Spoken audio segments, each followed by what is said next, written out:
Hola, hoy vamos a meternos con unas ideas que la verdad tocan muy de cerca la vida moderna, las de Byung-Chul Han. Un pensador clave hoy en día. Exacto. Tenemos aquí un material que analiza cómo ve él el poder actualmente y cómo se diferencia sobre todo de Foucault. Sí, vamos a hablar de eso. De cómo pasamos de vigilar cuerpos, por así decirlo, a influir en las mentes. Es un cambio importante. Totalmente. Partimos de un documento. Clase 8, Han, la aula dorada, autoexplotación y psicopolítica, PDF, que justo explora esa transición. Vale. Queremos entender bien cómo hemos llegado de la biopolítica de Foucault, que se centraba en gestionar la vida, la población, a lo que Han llama psicopolítica. Psicopolítica. Suena potente. Lo es. Apunta directo a la psique. Vamos a ver conceptos como la autoexplotación, el cambio a una vigilancia más, más digital y sutil. Y las consecuencias, claro. El burnout, la depresión. Sí, y la gran pregunta que a mí me surge es, a ver, ¿cómo puede ser que antes el poder pareciera decir, no hagas esto? Muy prohibitivo. Y ahora es como un susurro constante de, venga, tú puedes, dale más. Justo esa es la clave del cambio que analiza Han. Es un giro de 180 grados en la lógica del poder. Pues nada, vamos a darle una vuelta a fondo. Para entender bien a Han, supongo que primero hay que refrescar un poco a Foucault, ¿no? Su sociedad disciplinaria. Eso es el punto de partida necesario. Foucault nos enseñó que el poder funcionaba mucho con la negatividad, la prohibición, la norma que limita. Lo que no se debe hacer. Exacto. Y se veía muy claro en las instituciones de encierro. La cárcel, el manicomio, el cuartel, la fábrica. Eran sitios físicos cerrados para controlar, para corregir, para disciplinar los cuerpos. Y la imagen estrella era el panóptico, ¿no? Esa cárcel donde un vigilante en el centro lo ve todo, o podría verlo, y los presos no saben cuándo les miran. Exacto. Y lo potente de esa idea es que no hace falta que te vigilen de verdad todo el rato. Basta la amenaza. Justo. La simple posibilidad de ser observado hace que tú mismo te controles, te autodisciplines. El poder se mete dentro. El objetivo era, como decía Foucault, enderezar conductas, impedir y obligar. Vale, eso es Foucault, poder negativo, disciplina. ¿Y qué dice Han? ¿Que esto ha cambiado? Pues sí, Han dice, ojo, que esto ya no funciona exactamente así. Argumenta que hemos pasado a lo que él llama la sociedad del rendimiento. Sociedad del rendimiento. Y aquí la lógica del poder da un vuelco. Ya no es tanto el no debes, sino un constante, casi omnipresente, sí puedes. Puedes más, puedes ser mejor, más eficiente, más feliz. Suena hasta bien, ¿no? En plan motivador. Claro, y ahí está la trampa, según Han. Es un poder que se presenta como positivo, afirmativo, incluso seductor. No te prohíbe, te anima, te empuja a dar siempre el máximo, a superarte. Ya no necesita muros físicos tanto, entonces. Exacto. Los nuevos campos de trabajo, digamos, son la oficina abierta y moderna, el gimnasio, el espacio de coworking y, sobre todo, el entorno digital, las redes. Sitios que venden libertad, flexibilidad. Pero donde la presión es interna, autoimpuesta. Hemos pasado de la negatividad de Foucault a lo que Han llama la positividad del poder ser. O sea que el poder ya no nos frena tanto desde fuera, sino que nos acelera desde dentro. Interesante. Y esto, claro, cambia la vigilancia. Ya no es solo la torre del panóptico. Totalmente.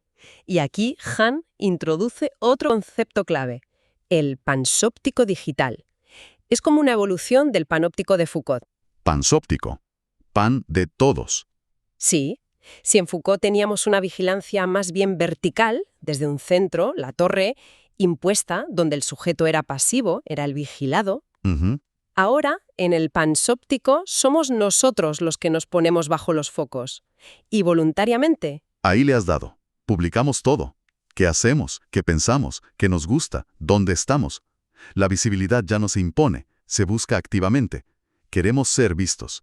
Pasamos del uno vigila a todos, de Foucault, al todos se muestran a todos, como dice Han. Exacto. El control se vuelve horizontal, difuso y sobre todo seductor. Ya no es la amenaza de la torre, es la promesa del like, del comentario, del reconocimiento, de la conexión. Y Han dice que esto es más eficiente. ¿Por qué? Pues en gran medida porque no genera resistencia. Si soy yo quien elijo exponerme, ¿contra qué me voy a rebelar? Claro, no lo ves como una imposición. La vigilancia se disfraza de comunicación, de libertad de expresión. Es un control que parece no ser control, mucho más eficaz. Vale, pillo la idea. Vigilancia seductora, autoexposición. Y esto nos lleva de cabeza a la idea central de Han, ¿no? La autoexplotación. Exactamente. Este es quizá el núcleo de su análisis de nuestra época. En esta sociedad del rendimiento, el mandato principal ya no viene tanto de un jefe o una autoridad externa como antes. Viene de un imperativo interno. Optimízate, rinde más, sé la mejor versión de ti mismo. Y esto no solo en el trabajo, es en todo. El cuerpo, las relaciones, la imagen que proyectas. Es la figura del empresario de sí mismo que se comenta a veces. Gestionarnos como una empresa, buscando maximizar beneficios en todas las áreas. Suena agotador solo de pensarlo, la verdad. Lo es. Y aquí viene la paradoja más perversa, según Han. Es que, subjetivamente, esta autoexplotación constante la vivimos a menudo como un acto de libertad. ¿Cómo que libertad? Pues piensas, yo elijo mejorar mi currículum. Nadie me obliga a ir al gimnasio o a hacer ese máster online. Lo hago por mí, para realizarme. Ya, tiene sentido visto así. Pero Han es muy crítico con esto. Para él, el sujeto de rendimiento se cree muy libre, pero en realidad es un siervo absoluto. Siervo absoluto. Son palabras mayores. ¿Quieres decir porque nos explotamos a nosotros mismos sin que nadie nos obligue directamente? Justo eso. Nos convertimos en nuestro propio amo y nuestro propio esclavo. Todo en uno. Somos el capataz y el trabajador explotado. Nos exigimos sin piedad. Nos ponemos metas altísimas, a menudo inalcanzables. Ujú. ¿Y lo hacemos pensando que es autorrealización? Exacto. Es una libertad que paradójicamente nos encadena a un ciclo que no termina nunca. Rendir, optimizar, rendir más. Esa idea de ser amo y esclavo a la vez da mucho que pensar. Y supongo que esta presión constante, esta guerra interior, como dice el material que tenemos, tiene consecuencias psicológicas, ¿no? No puede salir gratis. No, claro que no. Han argumenta que, igual que la sociedad disciplinaria tenía sus enfermedades típicas más ligadas a lo físico, a la negatividad, al encierro, Infecciones, bacterias. pues la sociedad del rendimiento tiene las suyas propias, ligadas a este exceso de positividad y autoexigencia. Son patologías que él llama neuronales, psíquicas. El famoso burnout, por ejemplo. Siempre lo asociamos al curro, al exceso de trabajo. Sí, pero Han le da una vuelta más profunda. Lo ve como un agotamiento del alma. No es solo estar quemado del trabajo, es una fatiga existencial. Agotamiento del alma. Sí, viene de esa presión de tener que estar siempre performando tu identidad, de ser siempre esa versión optimizada, exitosa, feliz. Es el resultado de esa lucha interna agotadora por cumplir ese mandato infinito de poder ser todo lo que supuestamente puede ser. Entiendo. ¿Y la depresión? La otra gran epidemia silenciosa de nuestro tiempo. ¿Cómo la ve Han? Pues la ve como el colapso del individuo ante la imposibilidad de cumplir esa exigencia de rendimiento que parece no tener límites. Es el sentimiento devastador de no poder más cuando el mantra social es tú puedes con todo. Es como un cortocircuito. Algo así. Es ese cansancio de ser uno mismo, dice él. El cansancio de tener que estar siempre a la altura de un ideal inalcanzable de éxito y felicidad, que además se supone que tienes que generar tú solo. Tiene lógica, sí. Y hay otra cosa que me ha llamado la atención en el análisis. El tema de la culpa. Si se supone que todo depende de mí, de mi esfuerzo, de mi capacidad, ¿qué pasa si no lo consigo? Si fracaso. Pues que la culpa es tuya, enteramente tuya. El sistema del rendimiento es muy eficaz en individualizar el éxito, pero también el fracaso. O sea, si triunfas es mérito tuyo, pero si fracasas, Es tu responsabilidad, tu falta de capacidad, de esfuerzo, de resiliencia, lo que sea. Se ignoran completamente los factores estructurales, sociales, económicos que pueden influir. Es tu problema. madre mía. Entonces, en lugar de mirar hacia afuera y cuestionar un sistema que quizá pide demasiado o es injusto, la gente se culpa a sí misma. Exactamente. La agresión, la frustración, que podría dirigirse hacia el sistema, en forma de crítica, protesta, búsqueda de cambio, se vuelve hacia adentro. Autoflagelación. Sí, vergüenza, sentimiento de insuficiencia. Han diría algo muy interesante. Los fracasados en esta sociedad no se rebelan tanto, sino que tienden a deprimirse y a sentirse culpables. Es otro mecanismo que, en el fondo, neutraliza la disidencia. Tela. Todo esto dibuja un panorama, bastante complejo. Hemos pasado de la disciplina física de Foucault a la autoexigencia interna, de la torre de vigilancia al escaparate voluntario de las redes. Y Han no se queda ahí, da un paso más y habla de psicopolítica. ¿Qué añade esto? Es como la siguiente vuelta de tuerca, la fase más avanzada, digamos, de este poder. Si la biopolítica de Foucault se centraba en gestionar la vida biológica de la población, la salud, la natalidad, los cuerpos. La psicopolítica de Han apunta directamente a la psique. Exacto. A nuestras emociones, nuestros deseos, motivaciones, incluso a nuestros procesos cognitivos más inconscientes. El objetivo ya no es solo disciplinar el cuerpo o maximizar el rendimiento, es explotar la mente misma. Explotar la mente. Suena casi a ciencia ficción, pero si piensas en cómo funciona la publicidad online, las redes sociales, igual no está tan lejos. Para nada. Anne argumenta que este poder psicopolítico es más inteligente. Ya no necesita tanto la confrontación directa, la represión abierta, opera de forma mucho más sutil. ¿Cómo? Pues acompaña desde dentro, seduce, guía, anticipa nuestros deseos y acciones, utiliza nuestra propia libertad, nuestros anhelos, como herramientas para dirigirnos sin que apenas nos demos cuenta. Vale, ¿y cómo lo hace en la práctica? ¿Cuáles son sus herramientas principales hoy, en la era digital? El análisis destaca 3 motores clave. El primero, y fundamental, es el Big Data y los algoritmos. El famoso Big Data, que no es solo acumular datos a lo loco, sino encontrar patrones y sobre todo predecir comportamientos. Correcto. Anne lo ve como una herramienta psicopolítica de primer orden. Los algoritmos analizan todos nuestros datos, que compramos, que miramos en Internet, que nos gusta, con quién hablamos, dónde vamos, para construir un perfil psicológico muy detallado. ¿Y con eso pueden predecir qué haremos, qué desearemos? E influir en ello. Anne llega a decir que el Big Data desnuda nuestra psique y permite influir en ella de forma casi imperceptible.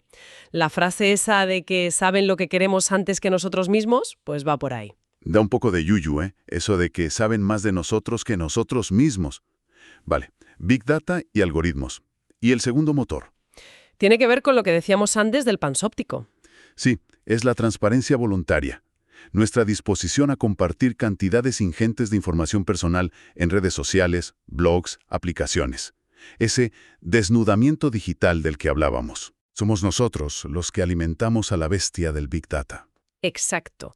Nos hacemos transparentes para este poder psicopolítico. Es la materia prima sobre la que operan los algoritmos. Sin esa transparencia voluntaria, el Big Data no sería tan poderoso. Entendido. Tenemos los datos, Big Data, y la forma de obtenerlos, nuestra transparencia. ¿Y el tercer motor, cuál es? Han lo llama el hombre neuronal. La idea aquí es que la psicopolítica aspira a intervenir ya a un nivel casi neurobiológico. ¿Cómo?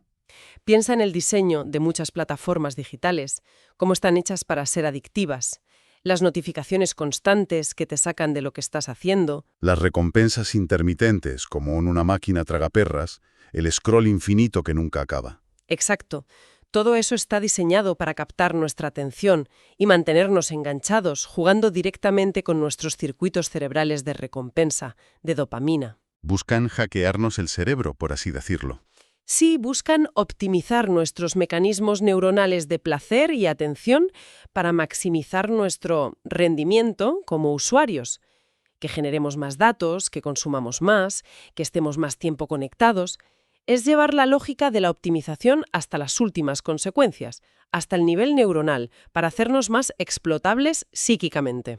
Las consecuencias de todo esto que estamos viendo entonces van mucho más allá de estar cansado o estresado por el trabajo. Parece que tocan la fibra de lo que significa ser humano. Sí, Han señala varias consecuencias profundas. Una de las más críticas es lo que él llama la explotación de la libertad. ¿Cómo se puede explotar la libertad? Suena contradictorio. Ahí está la sutileza del sistema. No te prohíben ser libre, al contrario. te animan a elegir, a expresarte, a decidir por ti mismo. Pero, Pero las opciones están ya un poco cocinadas, ¿no? exacto, tus opciones están sutilmente canalizadas, preseleccionadas por algoritmos orientadas hacia lo que es funcional para el sistema. Consumir esto, producir datos aquí, mantenerte activo en esta plataforma. La libertad se convierte en una herramienta para que elijas aquello que de todos modos el sistema ya quería que eligieras. Es una dominación que se siente como autonomía. ¡Qué fuerte! Tremendo, sí. Y menciona también algo sobre la narrativa personal que se fragmenta o se destruye. Sí, la idea es que nuestra experiencia de vida se rompe en pedazos. Se convierte en una colección de momentos sueltos, cuantificables, likes, posts, check-ins, métricas de rendimiento en el trabajo. Y así es difícil construir una historia coherente. Claro, es complicado tejer una biografía con un sentido profundo, con una narrativa continua, cuando todo se reduce a puntos de datos y a la actuación constante para la galería digital. Perdemos la capacidad de contarnos a nosotros mismos una historia con significado. Y por último, también perdemos el juicio propio. Nos volvemos dependientes de lo que dicen los algoritmos. Ese es otro riesgo importante que señala.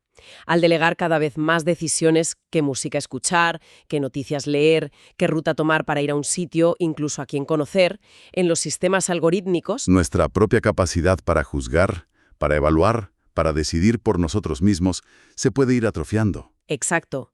Empezamos a confiar más en la recomendación de la máquina que en nuestro propio criterio, nuestra intuición o incluso nuestro conocimiento. Tierra. El material proponía mirar Instagram con estas gafas de Han. ¿Cómo encajaría Instagram en todo esto? Pues encaja como un guante, la verdad. Sería un caso de estudio perfecto. Vemos claramente la sociedad del rendimiento. Sí, la presión por mostrar siempre la mejor cara. El éxito, la felicidad constante, los viajes espectaculares, los cuerpos perfectos. La vida como un proyecto de optimización que hay que exhibir. Y la ansiedad por las métricas, los likes, los seguidores, como si fueran el termómetro de tu valor. Clarísimo. ¿Y el panzóptico digital? Es la esencia misma de Instagram, la autoexposición voluntaria elevada a la máxima potencia. Fotos, vídeos, stories, directos. Hacemos pública nuestra vida privada, nuestros gustos, nuestros estados de ánimo. Todo. Nos desnudamos digitalmente, Y mientras tanto, por detrás, trabajando sin descanso. Está la guía algorítmica, el feed personalizado que te muestra lo que el algoritmo cree que te va a gustar más o que te va a mantener enganchada más tiempo. Te crea burbujas informativas y dirige sutilmente tu atención y tus elecciones libres. es la psicopolítica en acción, a la vista de todos, integrada en el día a día. Totalmente. El cuadro completo que pinta Han es, bueno, no es muy alegre, la verdad. Utiliza una metáfora potente, la jaula dorada. ¿Qué quiere decir con eso? Quiere decir que ya no estamos necesariamente encerrados por muros físicos, como en la sociedad disciplinaria de Foucault. Ahora los barrotes son más sutiles, son invisibles. ¿De qué están hechos esos barrotes? Están hechos de la promesa de felicidad, de éxito, de autorrealización. El mandato interno de tienes que ser feliz, tienes que ser productivo, tienes que optimizarte sin parar. Eso es lo que nos mantiene dentro de la jaula. Una jaula que parece cómoda, incluso deseable. Exacto. Por eso es dorada. Puede parecer atractiva desde dentro, pero no deja de ser una jaula que limita nuestra verdadera libertad. Y lo más inquietante, quizá, es que el carcelero somos nosotros mismos. Ese yo emprendedor que se autoexige sin descanso. El material cita algunas ideas de Han, que resumen esto muy bien. El sujeto de rendimiento es amo y esclavo a la vez. La lucha consigo mismo es devastadora. El poder actual no reprime la libertad, la explota. Y describe esta era como el infierno de lo igual, donde todo se reduce a consumir y rendir. Son frases que desde luego impactan. Te dejan dándole vueltas a qué significa realmente ser libre hoy en día. Exacto. Y ahí es donde nos deja este análisis, con una pregunta final que es casi un desafío para todos nosotros. A ver, si nuestra propia libertad, esa que tanto valoramos, se ha convertido en el mecanismo principal de nuestra sumisión. Si estamos atrapados en esta lógica de autoexplotarnos pensando que nos estamos realizando. Ujú. ¿Hay alguna salida? ¿Podemos siquiera imaginar una forma de ser libres que no sea inmediatamente capturada y utilizada por este mismo sistema? Es la gran pregunta que queda abierta, sí. El propio documento sugiere que quizá habría que mirar hacia otros pensadores como Hannah Arendt o Martha Nussbaum, que han reflexionado mucho sobre la acción, la política, el sentido de la vida más allá del puro rendimiento individual. Buscar otros referentes, otras formas de entender la vida y la libertad. Quizás por ahí haya pistas para pensar una libertad diferente, una que no se convierta automáticamente en otra forma de rendimiento o de consumo. Sin duda, una reflexión profunda para llevarnos. Ha sido un análisis intenso, pero creo que necesario para entender algunas dinámicas clave de nuestro tiempo. Muchísimas gracias por guiarnos a través de estas ideas tan complejas. Gracias a ti. Siempre es interesante darle una vuelta a estos temas.